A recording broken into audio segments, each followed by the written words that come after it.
Hey everyone, thanks again for joining the Sweat Success Podcast. Today, I have an absolute stunning person on today, and she has done amazing things, been highly regarded from Ursa. She lives across the pond in Australia, and she has done some amazing things even here in the US, coaching fitness business owners to really understand how they can grow, how they can utilize their business, and even utilize new things, new technology to make advancements in their business. And I'm just barely scratching the surface on how well she's known in the industry. If you don't know her, you need to get to know her because she can not only do a lot for you, but she has a lot of material, a lot of resources online that you can take advantage of for free. And if you want to talk to her, you can schedule an appointment with her directly from her website. Today, I have the amazing, wonderful Mel Tempest. Mel, thank you for joining us today.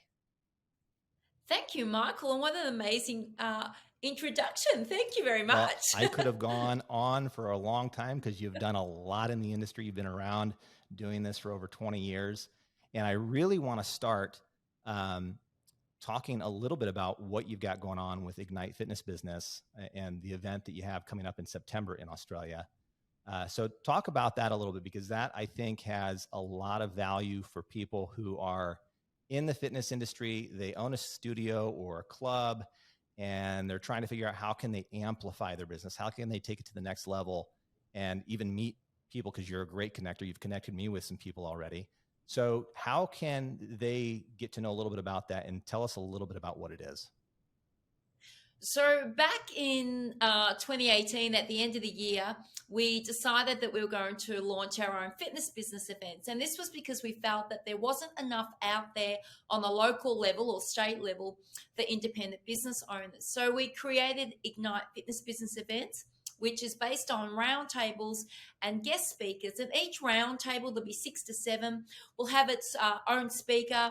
And the independent club owner spends about 25 minutes on each roundtable. The bell rings and they move to the next roundtable. And each roundtable is completely different. So one will be like, for this year, we've got one on technology, one on human resources, which is really huge at the moment, one on sales, one on digital technology. And so the independents get to move around. And then we have guest speakers during the day. So this year, what's been highly popular is that we've got Velocity Legal coming out, and they're going to be talking to us about things that are happening in gyms that independent business owners need to know about, tax, property. Our aim is to give the independent business owners some resources and tools so that they can go home, implement them into their business, but the actual cost of the day isn't going to break the bank balance. So it's like a dating service for fitness business owners. You jump from one, and you're timed. It's like a fast dating service. You only got so much time to talk. Well, a little bit like speed dating, but in some cases a better outcome. I hope so. Yeah.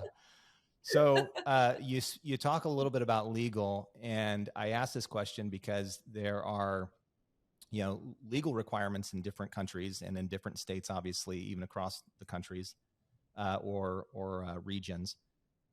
If someone from Europe or the US, because you're holding this event in Australia and you've done this for quite some time now, if they come there and they want to learn about the legal proceedings or maybe the best way to handle certain cases or law regarding your landlord or your lease, or how you handle putting together a good lease, is it just as applicable? Like, does it carry over that same framework?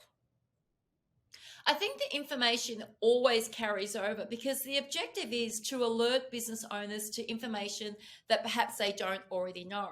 So if you're, irrespective of where you come from, if you're a tenant or you're a landlord, you can be alerted to certain issues that you think, oh gosh, I didn't know about that. I wonder if that's applicable back home. I'm going to go home, pick up the phone and ring my solicitor or my lawyer or get some more information on it.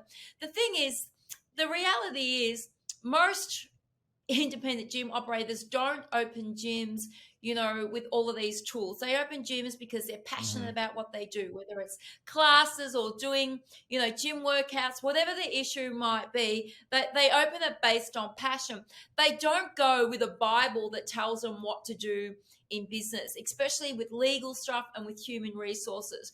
And on a global level, it doesn't matter where you live, human resources doesn't Mm-hmm. change. We all have the same issues within our Yeah. business, with people, with our consumers, and we need those resources and tools to help us get through the day. And again, as I said, with the legal stuff, though it might be slightly different from country to country, at the end of the day, the tenant wants to have a great relationship with the landlord, and the landlord wants to collect the rent. So the outcome is the same for everybody. So you, as you're talking about this, I'm thinking about a situation that I had, but I also think about the uh, dynamic that gets created. The reason why franchises exist, right, is that, and I'm going on a limb here. I have not done the research on this, but I would safely assume that the majority of fitness business owners that are in the fitness business probably not did not come from a formal business background, right? Oh, They never. they didn't get a business degree or an MBA and then get in the fitness business and go, okay, I understand all this stuff.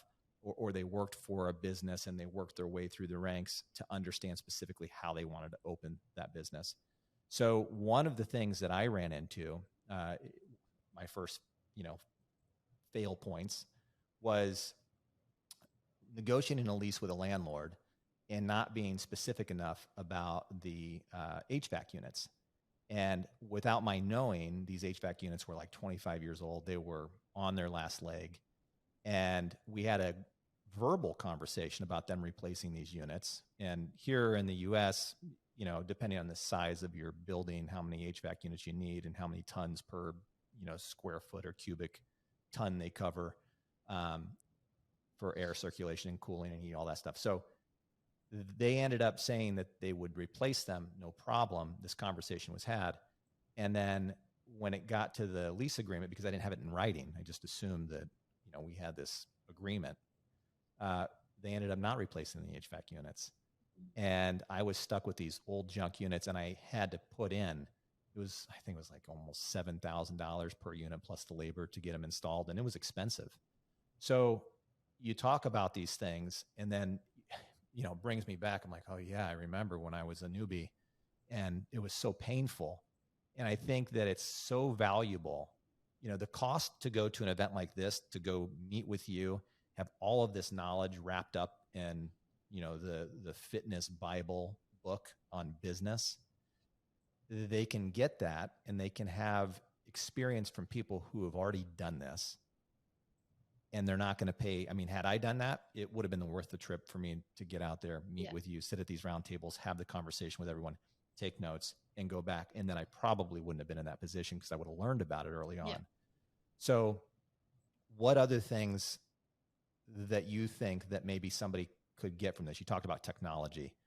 What's going on in the tech space? How are gym owners going to be able to adopt the new technology so that way they don't get left in the dust? Because I think some of these gyms, they're operating on old platforms. I know this today because I have a software company, and I'm running into gym spaces where they're using really, really old software tech. It's super slow. They have bad customer service, but that's just one component of their business. And they're jumping, you know, light speed into what we're doing today with AI technology and being able to communicate with people on social media using AI, customer service, all this stuff. It's fearful for some people, especially people who've been in the game for a while and they've been operating in a very strict way. What's to come? Like, how are they going to adopt this and get around it?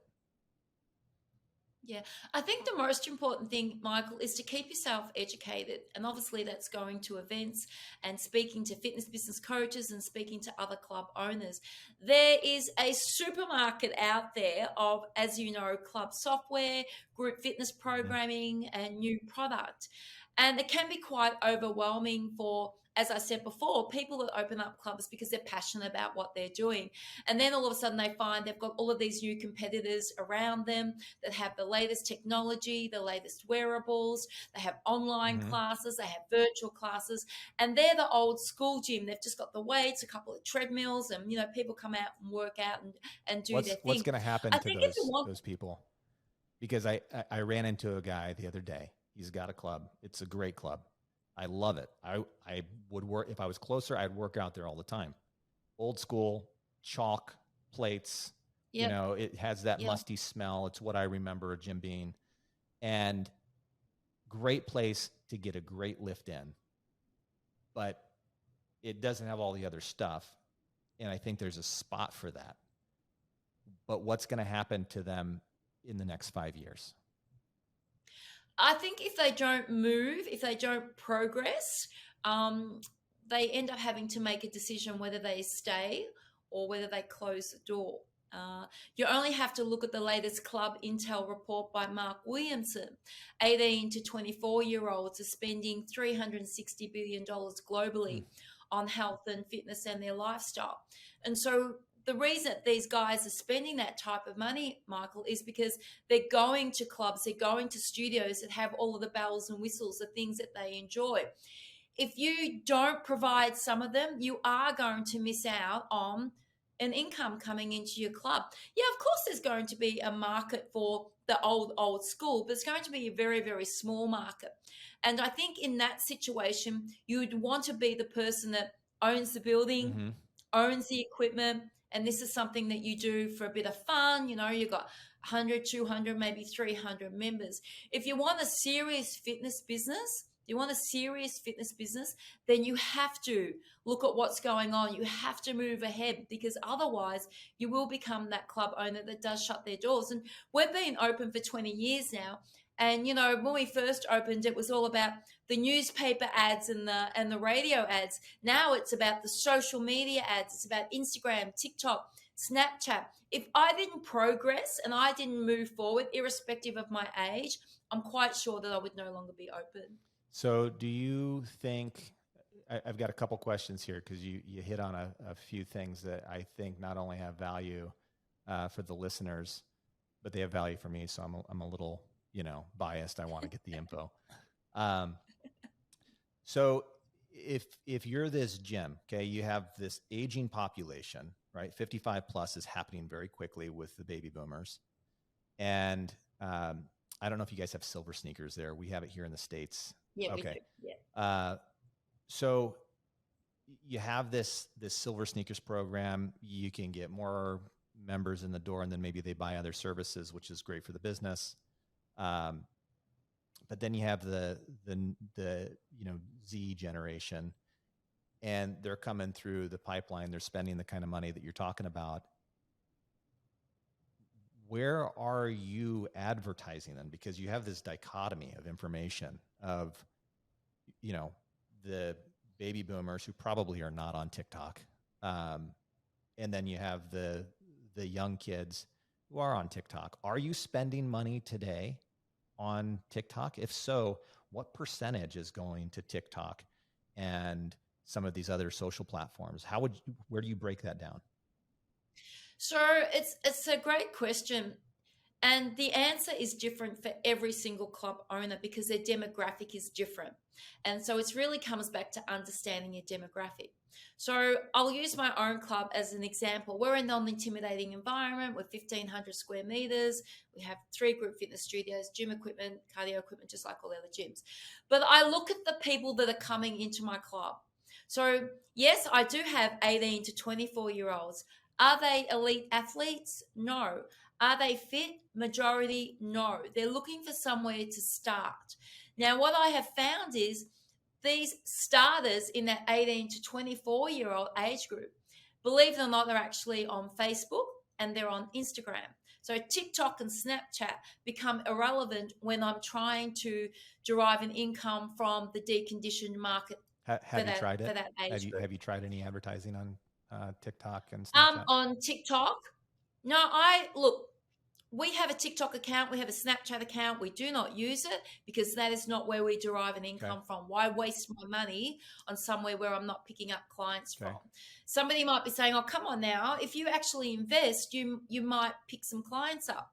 Well, that's not where I'm deriving an income from. I'm happy where I am now. That's Facebook and that's Instagram and text messaging. That is where my income is coming from. So when you spoke about, the baby boomers, let's talk about the over 45, over 50 market. They have disposable income. Where are they? They're on Facebook. They're on Facebook because their friends are on Facebook. Their kids, grandchildren, They're on Mm. Facebook. So this is where they go to connect with their family and with their friends. And if you market in your club that you have a Facebook page or an Instagram account, they will get on and they will like your page. Will they be on there every day? Absolutely not. But they will still get on there and have a look. Then it comes back to doing your Facebook ads. Well, okay, I know at the moment that my club is quite specific in being able to catch the 50 over market. So I'll do Facebook ads for that market. That'll be it. Hit my community. I want to go 45 plus over. Bang, that's where my money goes. And I ensure that the video that I'm using or the static pic that I'm using relates to those people that I'm targeting. But I can do the same thing with 18 to 24. I can do the same thing with 24 to 45. Know your demographic, know what they're looking for, and then put that out there on your social platforms. Or, to your point, because I know some gym owners who it's not about, well, it's about knowing your demographic, but some of Yeah. them, they have a demographic that they only want, even though there's a population near their facility that they could garner into their gym, but they're only wanting this specific group. So then they market to them. And I remember, talking about marketing and advertising and doing these paid things. I remember doing direct mails years ago, and we had it down to a science. I mean, we would spend around $49 to convert somebody. So we knew out of all the mailers that we'd throw out there, thousands upon thousands of them, every $49 that we spent, we would convert a new customer. What would you say is that equivalent on social media? And are you doing any direct mailing at all? Any direct advertising using paper? I haven't done any letterbox drops. That's what we call Okay. here. Probably for about 10 or 12 years. Wow. Once social media, so as a club, we started our Facebook page in 2008. So you work at how long ago that was. And that has predominantly been where we derive our income from, along with text messaging. And then once a year, we get an external sales team in to do a very large promotion in our community, and we derive new members from that. It's really interesting how everybody talks about getting new members, when really it's a lot cheaper to retain as opposed to trying to get. So $50 to get a new member, that just like makes me cringe in a way, because I think that's a lot of money to grab a new member, when really I should be focusing on those under the roof, and trying to retain them with the experience that's happening in the club. Creating variety through the group fitness programming, moving the equipment around, having events, always changing what our business model is year to year. We've even previously, before becoming part of a chain, we used to change our logo every 18 months or so. Every year launching new programs, changing the programs within the season. So perhaps if club owners were to focus a little bit more on the retain than as opposed to, acquiring new members, they probably have less stress for starters. You are 100% and correct. more profit. Yeah. So what should they expect on the attrition rate? Like, what is a good number? Because customers leave. Oh, look, you know what, Michael? Since COVID, let's face it, when we all reopened after COVID, people were cancelling left, right, and centre. And you'd ask them, why are you leaving? I'm moving. I've had enough. I've got a new job, because people lost their jobs, had to find jobs. And here we are 18 months later, well, in my community anyway, since we were allowed to open up, and we still have people cancelling every day for various reasons, and those that I've just told you about. The idea is not to let it get to you. You're still out there sourcing new, but still looking after those that are under your roof. Can I put a number on it? No, I can't, because the industry is so different as opposed to before COVID. Like I said, I've spoken to club owners that are having 40 to 50 cancellations a month, but they'll say, I had 35 new people join up, or I had 50 people join up. So people want to join gyms. They're becoming a little bit more educated on the importance of health and why they need to be there. And I mean all demographics for that. But I think, again, at the end of the day, I work my business, and people sometimes goes, oh, wow, really?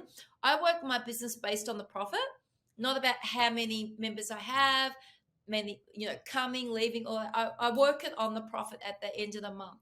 And as long as the business is in profit every single month, I just move forward into the next Do you month. think you can As get? I said, Sorry. yeah, I'm thinking as you're talking, and I'm going, oh, I wonder if. Do you think people can get over?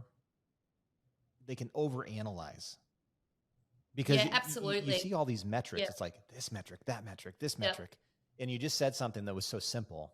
It's like, just base it on the profit, like real simple. yeah, Dumb. Go yeah. see if you're making money. Yeah, yeah, yeah. And they do, they do. I've had people go to me, how much does it cost you per head to do this? And square meter, like your real estate in your group fitness room. I'm like, Yeah. people, calm down. Just calm down and look at your profit and loss statement. I know that if I look at my profit and loss statement, I go, well, that profit's down this month, but then I did this, and this in my club, which was an expense. So I don't slap myself on the hands. I know that I've spent somewhere else and the profit might be down. Then I might not spend. And we've had a really great month with members retaining, personal trainings up. We're upselling hoodies and cups and infrared saunas. We're doing all of that on the front desk and the profit's up. I have for the whole 20 years, have always ran my business based on the profit and loss statement. And I've had many, many experts in the industry that have been in the industry, for 30 years, 35 years ago. That's not how to run a business. Well, I'm sorry, It works. but it works for me. I own my freehold. I own all my equipment. Maybe you just try it. I think the problem with our industry is that it's a bit like Facebook. Post when you put them up, Michael. Someone puts a picture up and they go, oh, I only got 5 likes. Oh, look at that. I got 100 likes. It's not about the likes. It's about what you do with the people that like it. I can have a higher conversion rate on 5 likes as opposed to 100 likes. So just calm down, have a look at your business, and try and do it just based on your profit and loss statement. That's good. Yeah, that's really good. I listen to you talk, and you break things down to the simple, and I think that's why it's important that if you are listening to this podcast, which I really hope you are, connect with Mel because she has immense knowledge in the industry, and maybe she does go against the grain with those business analysts that are sitting there going, look at all of these metrics and then measure against it. And there's some value to it, but at the same token, when you're measuring something, you're measuring how much money's coming in the door. And if there's not enough money coming in the door, you got to look and find out why it's not happening and then fix the problem. Yeah. So, you offered probably, you offered a ton there, but when I go back and just kind of listen to this in my own mind, some of the pieces that you offered up was you're in social media and you don't spend on dropping in the mailboxes. You spend on Facebook, you spend on Instagram.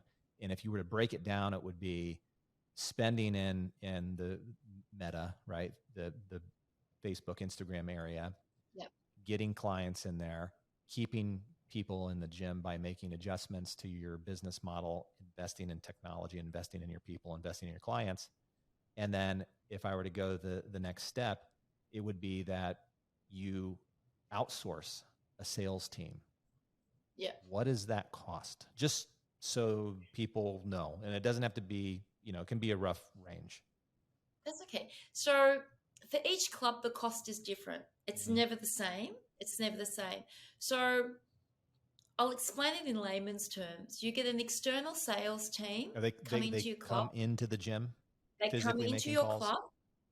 2 people, they come into your club. And this is the company's Creative Fitness Marketing, and they are a global company. Okay.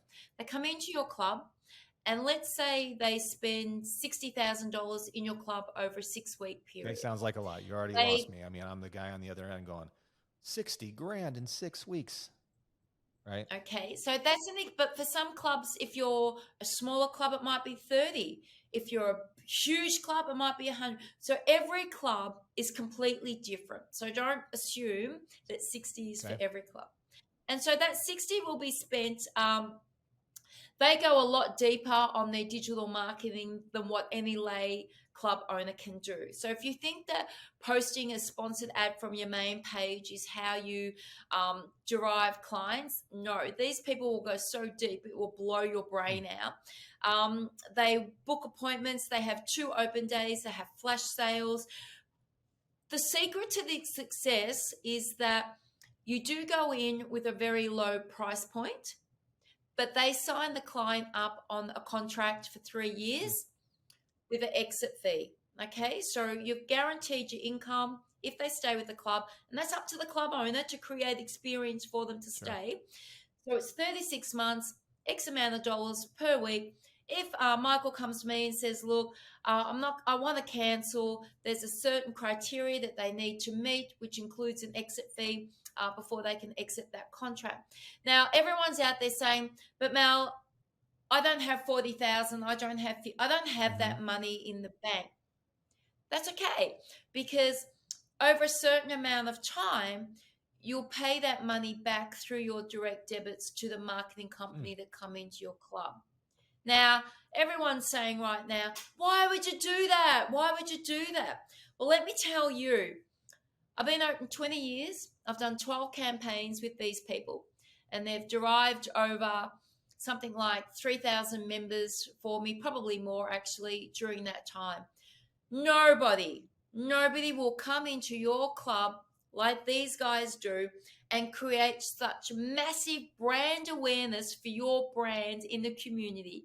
They go out, they have flapper boards on the roundabouts, they go out, they do chalk stuff on the footpath. They have up to 20 appointments a day. A quiet day is 5 appointments. They close the people on the spot. They have a flash sale with a giveaway.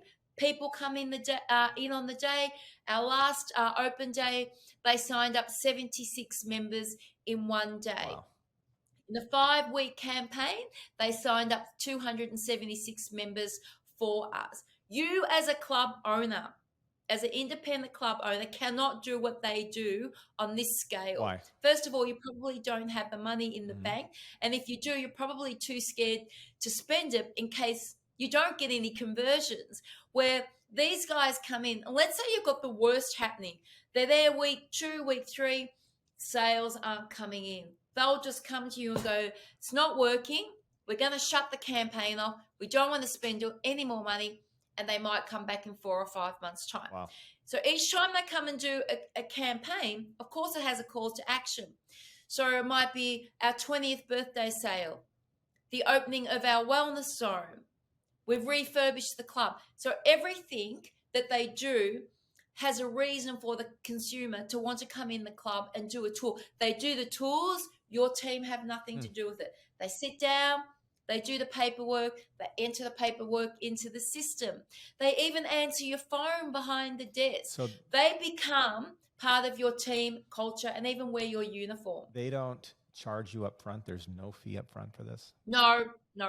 So it's all billing. It's paid in arrears based on whatever they generate in revenue. So they're spending the money on you ads. Still collect income, Michael.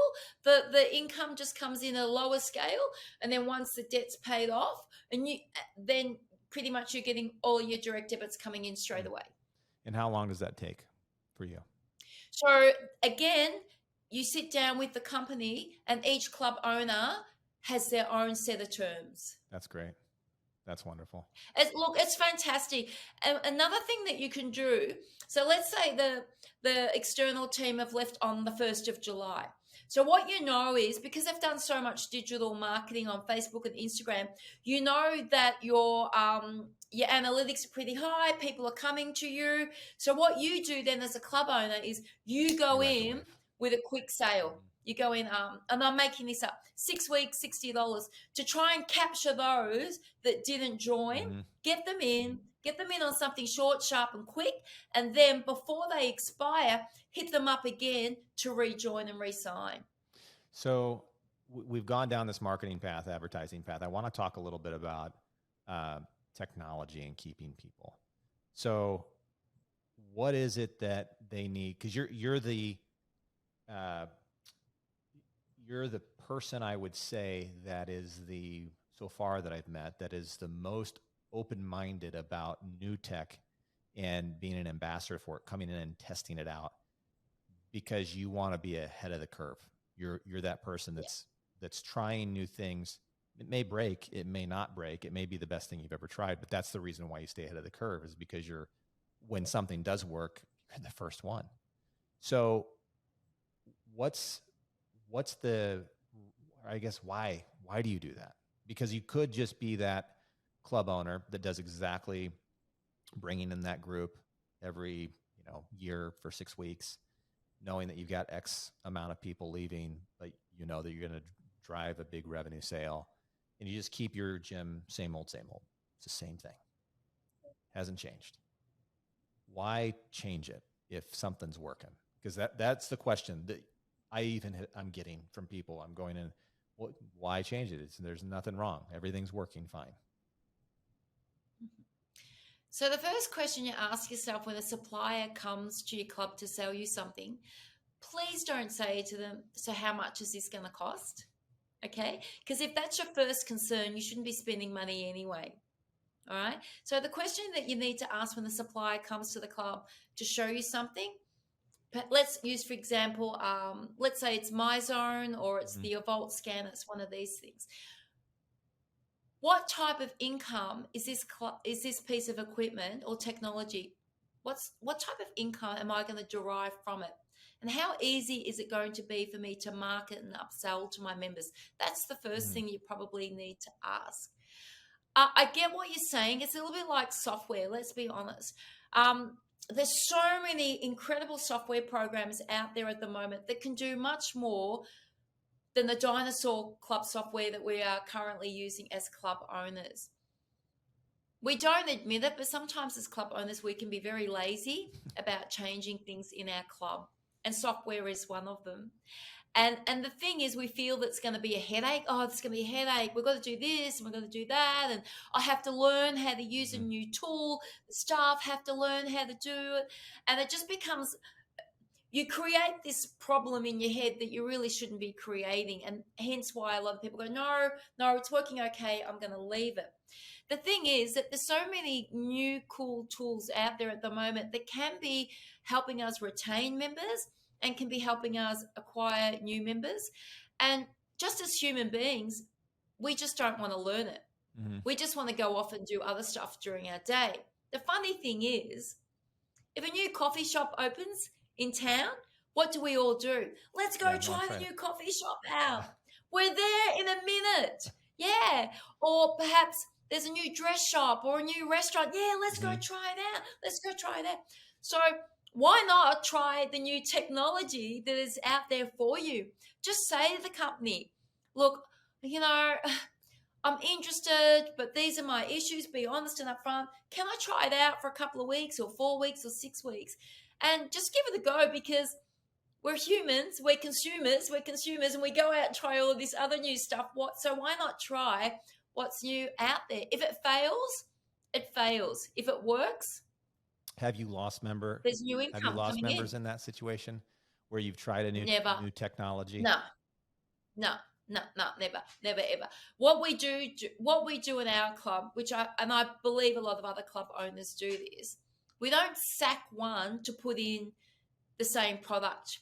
I've only ever done it once, and that was because I felt that the support system behind the product wasn't up to scratch, and we did sack one supplier and put in the exact same piece of technology with another supplier. But you don't go in and put MyZone up and then go out and ring somebody else that does the same thing and say, oh look, I'm going to put this up and I'm going to get rid of that put this up. Unless you're having really severe supplier problems, with your support, then you might do that. But no, I've never lost a member based on wanting to move forward with technology, wanting to embrace change. The members feel excited, they're a part of it, they feel that they're being rewarded for having a membership at the club every time you include them on the journey. It's what you do with the message. Hey, like 10 years ago, and I just posted on LinkedIn, we're celebrating our 10th birthday with MyZone. Our members love the little red belt that creates community, helps them stay fit and healthy. And it's all about the message that I've served over that decade that's made that successful in the club. The same with the Evolve scanners. Here's a scanner. It's going to give you all of this information, project the right message. There's something that you can learn from it that's going to help you get fitter and get healthier. Why would I get rid of that to get a new scanner that came out last week? It's quite possible that my scanner does what this one does anyway. So don't rush out and get 500 things happening in your club. One wearable, one scanner, one on-demand virtual classes. That's all you need, and great software behind the desk that has a great text feature. So have you gone down the path of NFTs or cryptocurrency? Because we have in our software world. So we went down this path. Kickhouse with Jessica Yarmy. She has had a franchise. I think she sold to. She sold last year to some group. But anyway, we went down this path of NFTs and taking and accepting payments through some kind of digital currency. So we have that built in our platform today.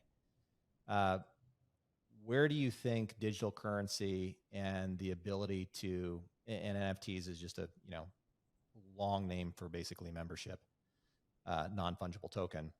So it's essentially a membership. You could apply this membership to gyms today, and you could also, since someone owns that membership, they could either transfer it to another person if you allowed that in your business, or they could use it at another facility if the facility was accepting those types of memberships, kind of like ClassPass.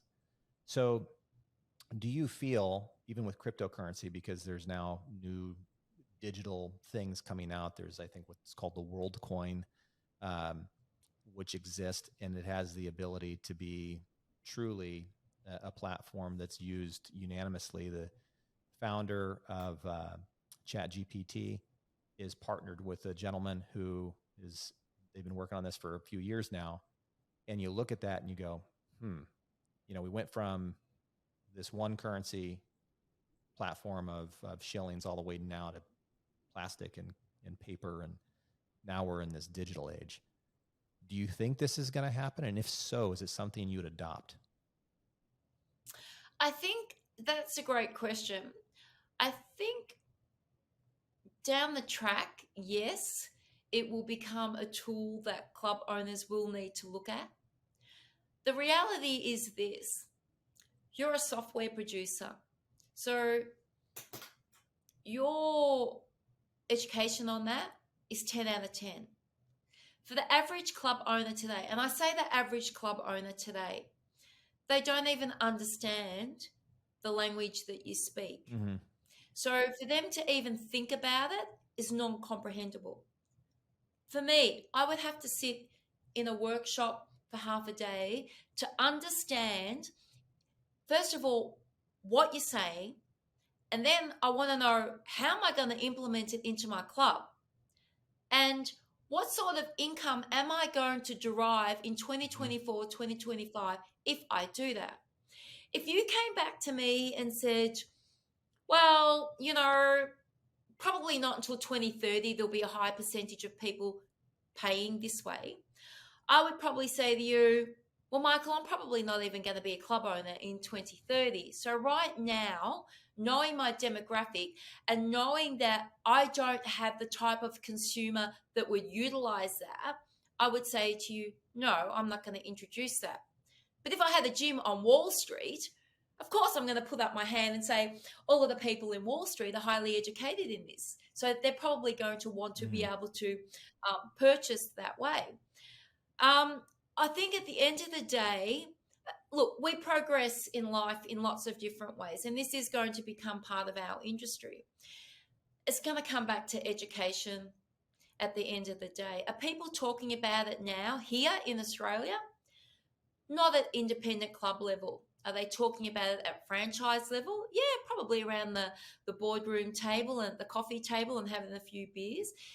Is anybody actually integrating it at the moment? Not to my knowledge. Mhm. Yeah, I think that's good advice because I think there's a lot of gym owners. If it's talked about, they might get fearful of it. Like they don't have the knowledge base on it. So it's a bit of a shock. But what about the other technologies that exist out there? Like if they're not adopting it, are they going to be left behind? I think the best thing to do is probably, as I said, know your demographic, speak to your demographic, survey your demographic, ask them the How questions. do you survey your Um, demographics properly? a simple survey. So we text our surveys out to our members, and we have a deadline on the survey. So it might be a 48-hour survey. Does everybody answer the survey? Depends on the topic. I'll give you again another example. 10 years ago, when we sent out a text message, do you want us to go 24/7? Within like 14 minutes or so, it was like 667 responses came through on the Really? text messages saying yes. Wow. So we knew then that we were doing the right thing, investing in becoming a 24/7 club. Were we concerned about it? Absolutely. I was going to be letting a whole bunch of strangers come into my business when I was asleep in bed. But, we put things in place that protected our business. So definitely survey your members because you're surveying them anonymously. You'll find that you should get a high return of answers. Every club should have some type of on-demand slash virtual programming in their club. Every club should have some type of wearable technology, and every club should have some type of scanners for people to scan their body. In terms of Is this free? software on your Is front it free desk, for them? The wearable technology? so again, this comes back to the What's your to the clubs, recommendation? Michael. Just your recommendation. Yeah, I mean, members have to buy their Okay. MyZone belts in our club based on the price point of their memberships. They're very affordable. So no, I'm not going to include a MyZone belt. But if I was charging $50 a week, yeah, I would include a MyZone belt. Same with my a Vault scanner. We charge our members for that. If I was a higher price point, it would probably be included in their memberships. Then you come back to the software that's behind the desk.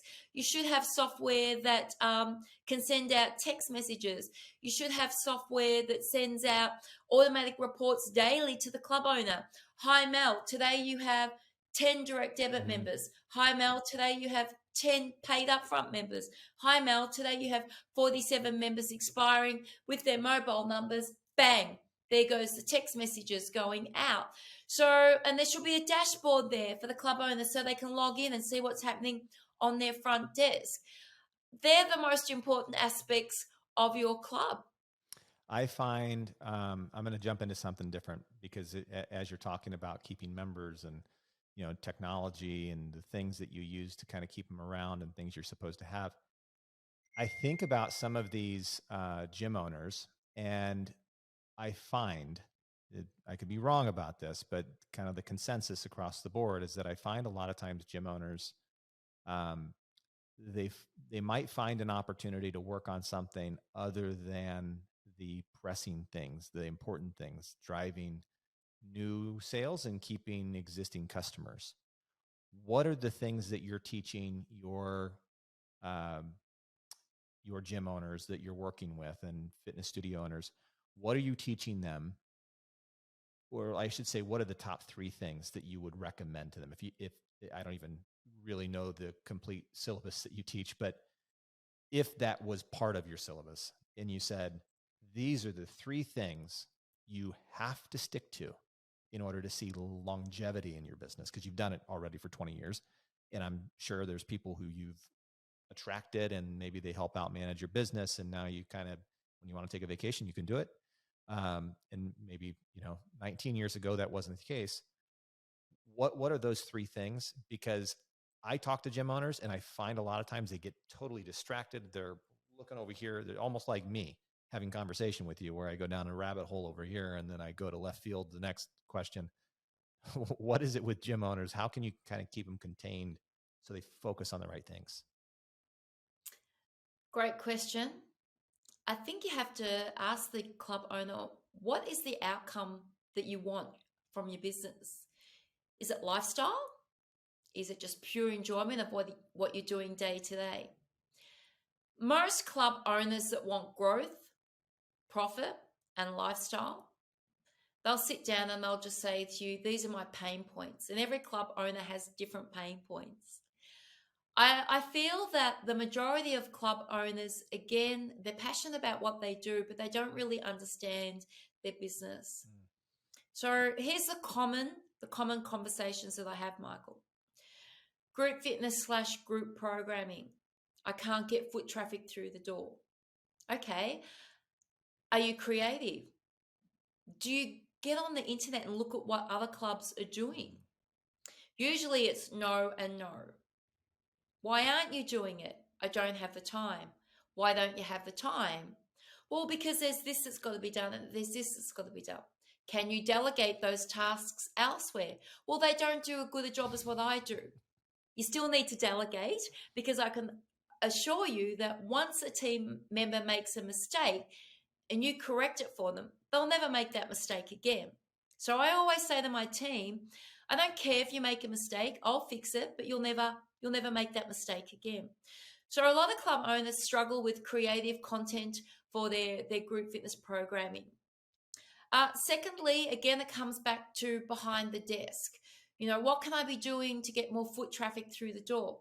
Well, you've already got X amount of members. They're going to help you create foot traffic by referrals. Can you bring a friend? Can you give an example of how you create that campaign? And then we'll get to number 3. Oh, easy. So everybody loves social interaction and everybody loves community. And you get community when you're working out in groups. So you say to your members, bring a friend for free. Let's say they bring a friend for free on launch day. We're doing a taste day. We're not doing a full class. We're doing 10 minutes of this, 10 minutes of that, 10 minutes of this, little micro workouts. Bring a friend. The music is new. The content is new. Nobody knows what they're doing. So just come along, have a bit of a laugh and have a bit of fun. So they bring their friend along, they do the workout, then there has to be a call to action for them to join on the day. So guys, you're in the club today. I hope you enjoyed your workout. Come and chat to us. For you guys that are new, we've got a great introductory offer. You can join whatever your offer might be. Their friends there, highly likely they're going to join. Or perhaps if you're not seeking new foot traffic, but you're wanting to alert your members to new stuff that's happening in the club that they've missed on Facebook, they've missed on the text messages and the emails. Do a taster day. Everyone's working out. So guys, did you know today you can book right throughout June? Your infrared saunas and massage chairs are 10% off. The girls at the front desk, the personal trainers, they're doing some great offers at the moment. Go and speak to Jess. She's doing 3 sessions for $99. They're the ways that you can be creating conversation, deriving an income, and getting your members back on track with their own workouts, and they're bringing their friends in. So most of the time, it's about creating more foot traffic into the club. All comes back to everybody comes to the gym with the same agenda, to get fit and to stay healthy. A lot of people come to the gym because it's their best part of their day. Don't like their job. Maybe they don't want to go home. They come to the gym. They interact with these people that they only ever see at the gym, who don't judge them because they're all there for the same reason. It's about the social community and the social connection.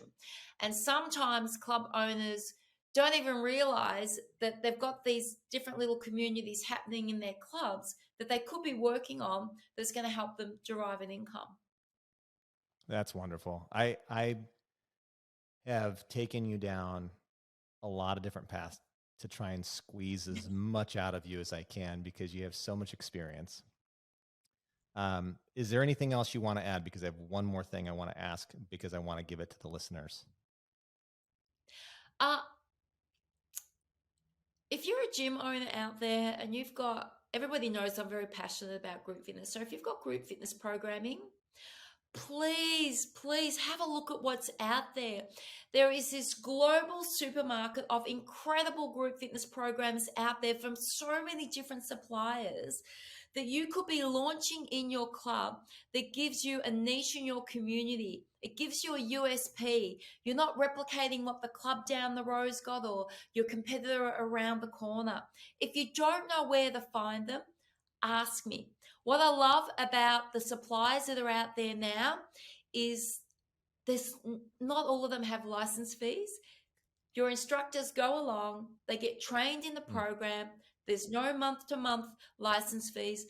New music comes out every 3 to 4 months, and all your instructors need to do is pay for the new music. This can save you money, and you can invest it into other areas in your business. Mel, thank you so much. Everyone, you've heard it here first with Mel Tempest. She's amazing. She's got a lot of material online. You can even listen to her own podcast, which you're going to get here in a second. And if they want to reach out to you, Mel, first of all, I know that they can go to your website, Mel Tempest. But if they want to come to your event that's coming up later this year, when is the date and where is it? And then how can they interact with you? Okay, so our event will be held at Crown Plaza, September the 14th in Melbourne. It's a very personalised event, so we are capping it at 80 people, and we've already sold something like 25 tickets. They went on sale last week. It's a roundtable event, 7 roundtables, 20 speakers throughout the day, awesome networking opportunities, happy hour drinks at the end. All you need to do is to jump onto Ignite Fitness. It's one word, ignitefitness.com.au. Or you can just email me, very simply, email me at MT, which stands for Mel Tempest, MT@meltempest.net. Awesome. Mel, thank you so much. Like I said, everyone, you heard it here first with Mel Tempest. She's amazing. Thanks again, and I'll catch you guys next time. Thanks for having me, Michael. Thank you.